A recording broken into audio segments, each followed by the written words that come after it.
Hola, ¿cómo estás? Este es el segundo podcast de La Dosis y la verdad es que quiero agradecer a todas las personas que compartieron la publicación en mi Facebook y por la respuesta que hubo en YouTube, en Spotify, en Anchor y en todas las plataformas digitales a las que se subió el podcast. Y en la semana me estuvieron preguntando sobre la carátula del podcast, donde están los dos hombres luchando y me preguntaban sobre el significado. Y bueno, esta es una obra de un artista británico que se llama Richard Herlom y la obra se llama David en combate con Goliat.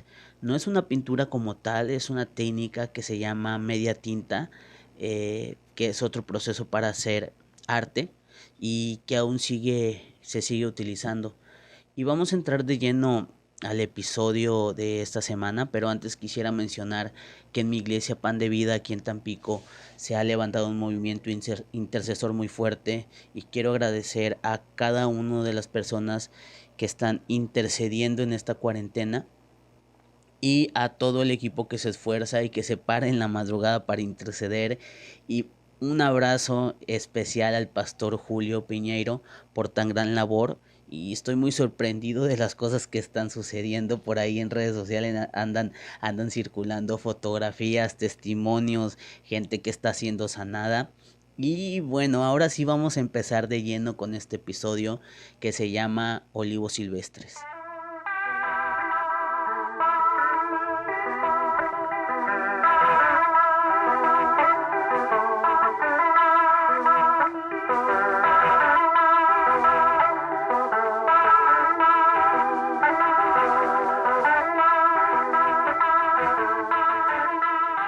Fíjate que en el árbol genealógico por parte de mi mamá pasó una cosa muy curiosa.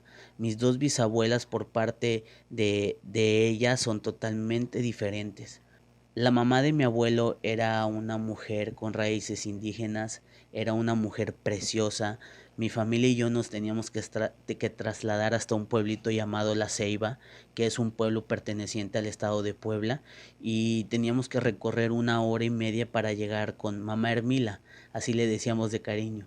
Y todo el pueblo la conocía, puesto que ella era la persona con más edad dentro de ahí, dentro de La Ceiba, y en ese entonces tenía 105 años mamá Hermila, y recuerdo que para llegar a ese pueblo pasábamos cascadas, pasábamos mucha vegetación, la carretera era muy angosta y algunas veces había neblina. Y nosotros ya nos conocíamos el camino más fácil para llegar a la casa de doña Hermila, y cuando llegábamos a su casa era toda una experiencia el verla sentada en la puerta de su casa con un vestido bordado a mano, siempre con unas trenzas súper largas, y en ese tiempo no había ningún tipo de comunicación celular, había solamente lo que hoy llamamos teléfonos fijos, así que ella no sabía cuándo nosotros íbamos a ir. Sin embargo, ella siempre estaba sentada en la puerta de su casa como, como esperando a alguien. Y si puedo tener un hermoso recuerdo de esto, es de mamá Hermila cocinando para nosotros en leña, mientras nos platicaba que cuando era joven perteneció a una de las cuadrillas de las llamadas Adelitas en la Revolución Mexicana. Pero por el otro lado, en la misma línea genealógica de mi madre, mi tatarabuelo Juvencio vino huyendo de una guerra que el país de España estaba librando, y que por los datos que tenemos estamos seguros de que fue la guerra de Rif, a la cual mi tatarabuelo no quería ir, y el barco español en el que logró huir venía proveniente de las Islas Canarias, desembarcando aquí en el puerto de Tuxpan, Veracruz, y ahí fue donde se conocieron mi tatarabuelo y mi tatarabuela Licha, y dieron a luz a mi abuelita María, que mi abuela María es mi bisabuela. Los años pasaron y se convirtió en dueña de un restaurante muy famoso en la ciudad de Salamanca, Guanajuato. Y en ese restaurante llegaban artistas de la talla de Juan Gabriel, como Rocío Dúrcal, José José y muchos artistas que son de culto y de renombre aquí en México. Mamá María, mi bisabuela, era una de las mujeres más hermosas que he visto en mi vida. Era rubia, con ojos azules, su piel era totalmente blanca, ya con pequeñas pecas en la piel por la edad. Y recuerdo que cuando llegábamos a su casa, Ella estaba sentada en un mueble rojo grande viendo la televisión. Y en cuanto me veía quería que me fuera a sentar con ella solamente para abrazarme y darme unos cuantos apretones en las mejillas. Esa era su manera de demostrar amor. Especialmente en este momento le mando un saludo a mi tía Coco, que tengo muy bonitos recuerdos de esa casa, de cuando nosotros llegábamos a la casa y siempre mi tía Coco estaba con mi abuelita María y nos recibían de una manera muy cálida. Y pensando en todo esto, se me hace muy interesante la mezcla de culturas en el árbol genealógico de mi madre. Por un lado, estoy muy orgulloso de tener una bisabuela total, con raíces indígenas. Y por el otro lado, tengo una bisabuela con raíces españolas. Y esta semana, orando y observando el tema para este episodio, platicando con un gran amigo, surgió el tema de los olivos silvestres. ¿Quiénes son los olivos silvestres? Son cristianos, gentiles de todas partes del mundo, con culturas totalmente diferentes, adoptados por el Dios de los hebreos. Es, es algo genial, es algo hermoso lo que sucede en esta parte, hablando de las culturas. Y en una parte de Romanos, Pablo le está hablando a los cristianos que viven en Roma y les hace una aclaración sobre su posición. Les habla sobre que el Dios de los hebreos tiene un pueblo que en ese momento eran los judíos, pero por medio de Cristo hizo de dos pueblos uno solamente, y que no habría del por qué creerse más ni menos que ninguna cultura en todo el mundo, puesto que nosotros fuimos injertados. Mira, en las ramas de los olivos silvestres crecían espinas. Los frutos eran de menor tamaño. Aparte, el sabor de las aceitunas era muy amargo. Entonces Pablo dice en Romanos 11:13, porque a vosotros hablo, gentiles, por cuanto yo soy apóstol a los gentiles, honro mi ministerio. Pero por si en alguna manera pueda provocar celos a los de mi sangre y hacer salvos a alguno de ellos, estaba hablando del pueblo judío. Porque si su exclusión es la reconciliación del mundo, ¿qué será su admisión, sino vida entre los muertos? Si las primicias son santas, también lo es la masa restante, y si la raíz es santa, también lo son las ramas. Y aquí está la clave, dice, pues algunas de las ramas fueron desgajadas, y tú siendo olivo silvestre, has sido injertado en lugar de ellas, y has sido hecho participante de la raíz de la rica salvia del olivo.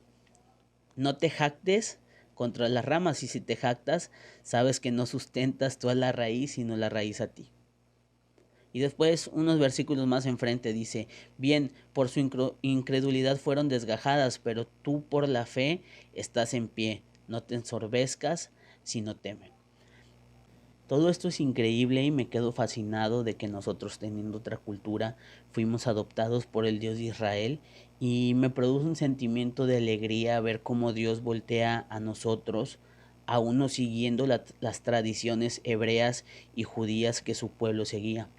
Y esta posición no es para nada vergonzosa, ni hay ninguna desventaja en ello, en ser olivos injertados. Esto muy especialmente me lleva a pensar sobre el profundo respeto que se le debe a Dios, un profundo respeto desde nuestra posición de hijos con gracia y bendecidos, pero con el entendimiento que fuimos injertados siendo olivos silvestres y que ahora tenemos una posición delante del Padre, porque aún en la actualidad podemos ver que Dios sigue contestando oraciones a nosotros, y que hay problemas que nos rebasan y que Dios responde y nos saca del hueco al que caemos, y que pone amigos que nos dan una palabra, que nos cambian el día o que nos cambian nuestro estado de ánimo.